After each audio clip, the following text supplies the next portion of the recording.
Welcome to another edition of NFL Draft Preview presented by Verizon. Ethan Greenberg, Dane Brugler. We got a fun exercise here on this episode. It's the full 7-round mock draft, baby, except the Jets right now only have 6 picks, rounds 1 through 6. So therefore, it's a 6-round mock draft for the New York Jets.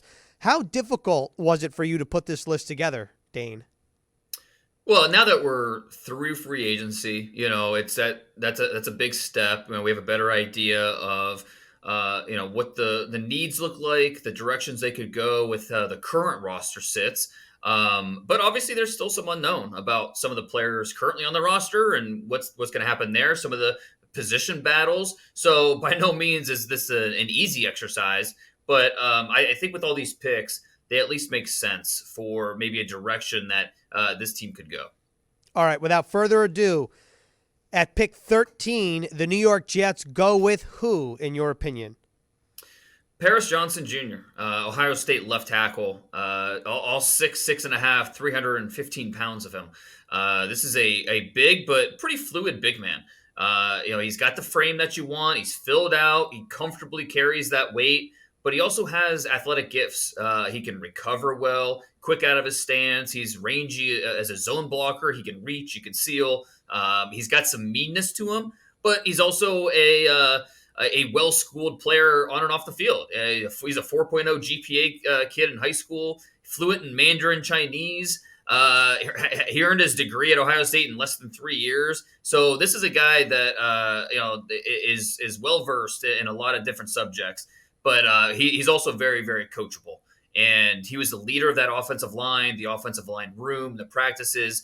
And he's has a lot of things going for him with what you want at the next level. So he did play right guard as a sophomore. Then he moved to left tackle this past year, was a consensus All-American. So does give you a little bit of that position flexibility. And I think more so than these other tackles, he's ready to step in from day one.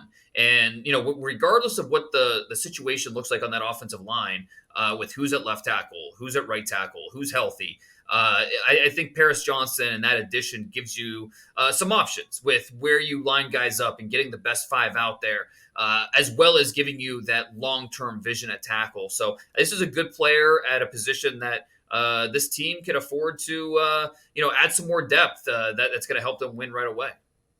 I think with the addition of Paris Johnson, this Jets offensive line goes from pretty good depth to extremely good depth because of the position flexibility that you just mentioned. Paris Johnson starting at guard and tackle. With the Jets right now, their 2 starting tackles before the draft, Dwayne Brown and Mekhi Becton, both coming off of injury. Then you have Elijah Vera Tucker, the right guard, coming off of injury. So to add a healthy piece to the offensive line, I think would definitely behoove the Jets, especially with the talent of Paris Johnson Jr. And for the future of the Jets, this makes a lot of sense. So Paris Johnson Jr., the selection for the Jets in the first round.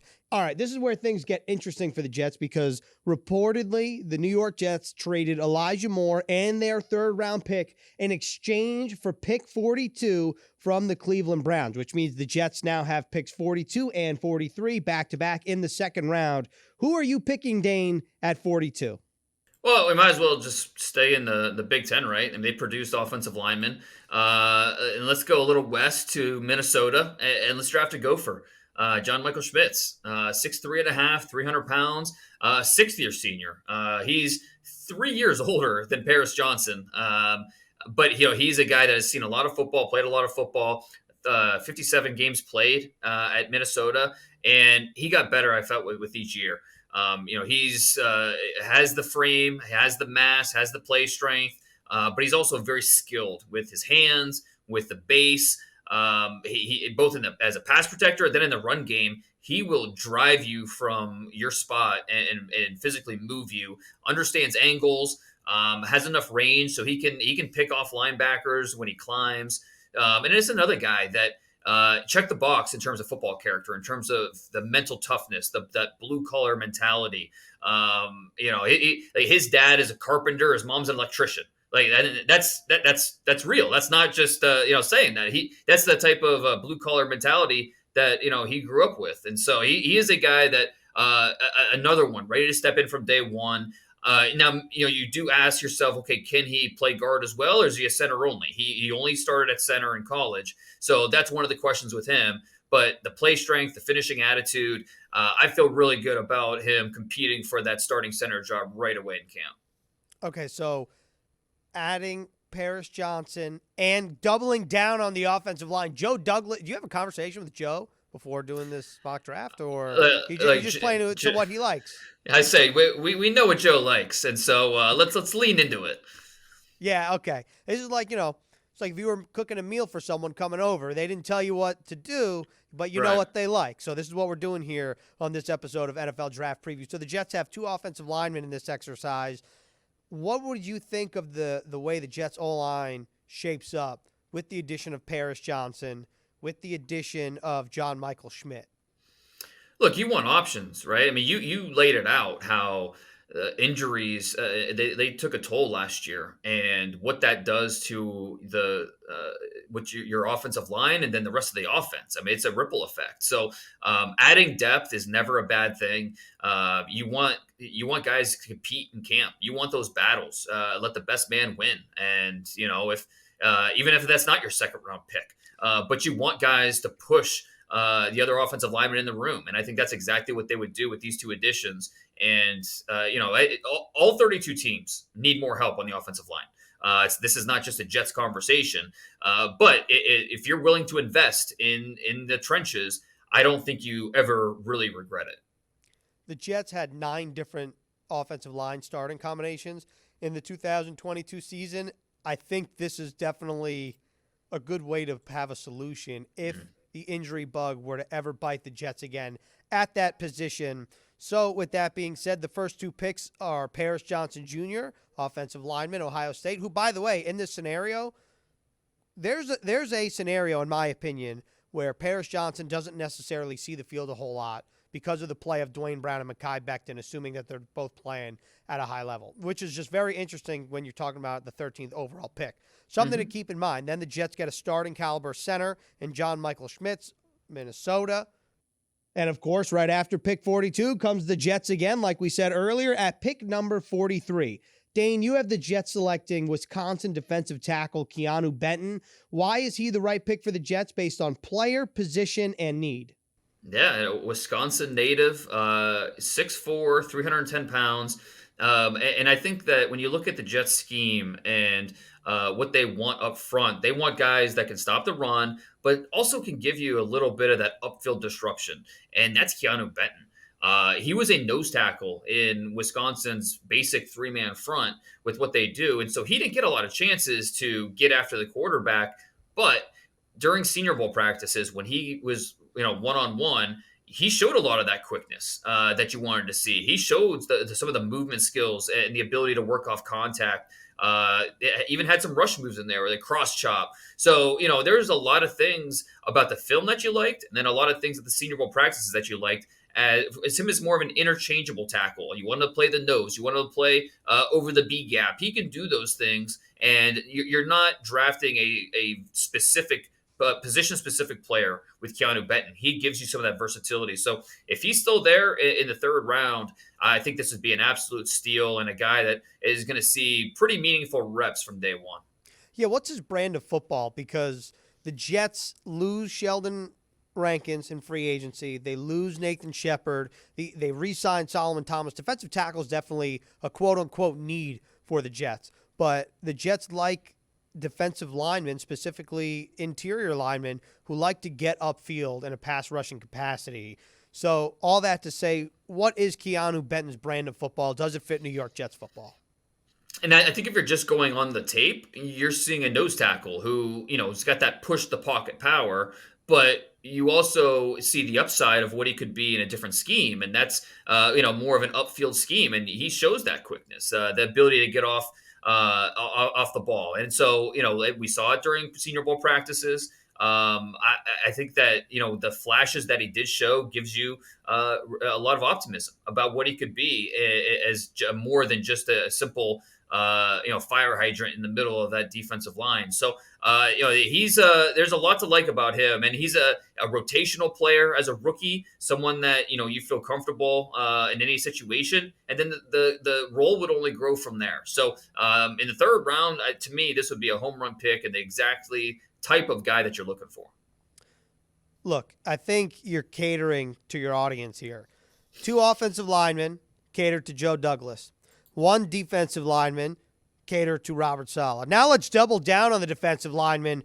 Round 4, pick 112. Again, catering to Robert Saleh. Pick number 112. The New York Jets select Nick Hampton, edge rusher out of Appalachian State. Yeah, and you want guys with traits and production, and I think Nick Hampton gives you that explosive first step. It's basically a race to the corner with him, and he gets tackles off balance. He anticipates the snap really well. He will access some speed to power opportunities at times. Really nimble, efficient as a looper on stunts. You see the body flexibility. You see nonstop pursuit. He's a guy that's played a lot of football at App State, and he had 40 tackles for a loss, consistently led the team in sacks. So he's a very disruptive player and a guy that I think, is a sub-package guy as a rookie. And, you think about like a Josh Uche, what he means to the Patriots as a more of a role player, but he plays a pretty important role because he's coming in on pass rush situations and he's asked to just go get the quarterback, go hunt. And I think that's what Nick Hampton can do. He might not have that every down NFL role, but because of some of the holes in his game. But if you're looking for a guy with the physical tools and a guy that just pops off the screen because he knows how to get to the backfield, that's what Nick Hampton provides for you. Look, what you just said probably appeals to teams like the Jets who have a defensive line rotation that like to get after the quarterback. What you just described a little bit sounds like Bryce Huff in a way, where the Jets ask him to pass rush. They say, listen, you see ball, you go get ball, and you try your tail off to get there. Is there any comparison there in their styles of play? No, I think you described it well. All right, it's see ball, get ball, and do what you can to disrupt the pocket and make the quarterback move his feet. And that's what Nick Hampton did consistently on tape in the Sun Belt Conference, and a guy that you think can do it at the next level. So you just keep adding more of those guys. It's not like, okay, we have Huff, we're good. Keep adding more. You can never have too many pass rushers, especially with the rotations they run in that defensive scheme. So I think he'd be a great addition to that mix. And when you said earlier, stuck out to me that you're talking about the future of the Jets, like the 5-year plan in terms of mock drafts. It's not necessarily who do you need right now. Right. Bryce Huff is a restricted free agent, and the Jets tendered him, which means he will essentially be on a 1-year contract for the Jets before they either have to pay him or Bryce Huff walks on. So this is a good solution for the Jets to have, at least as a part of their team. And Nick Hampton, the team's 5th-round pick in the NFL Draft Preview, 7-round mock draft. We're moving on to round 5 here, pick 143. Dane has not only catered to Robert Saleh, not only catered to Joe Douglas, now he's catering to me. This feels like a pity pick. The Jets select cornerback Garrett Williams, Syracuse. Thank you. And is this a pity pick for me, or does this make sense for the Jets? No, I think it makes sense. It just happens. It's okay to be a pity pick. I'll accept it. It just happens to appease you as well. So that's, it's 2 birds.